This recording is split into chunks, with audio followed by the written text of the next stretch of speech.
మిథున రాశి వారికి ఎలా ఉండబోతుందో ఈ వీడియోలో సవివరంగా సంపూర్ణంగా తెలుసుకుందాం.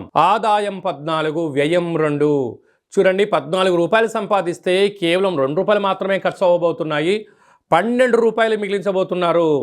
కనుక 12 రూపాయలతో స్థిరాస్తులు, చరాస్తులు, షేర్లు, బంగ్లాలు, విల్లాలు, రాబోయే 7 తరాలకు సరిపడినంత ధనం సంపాదించే సమయం ఆసన్నమైందని చెప్పి మిథున రాశి వారు గుర్తుపెట్టుకోగలగాలి.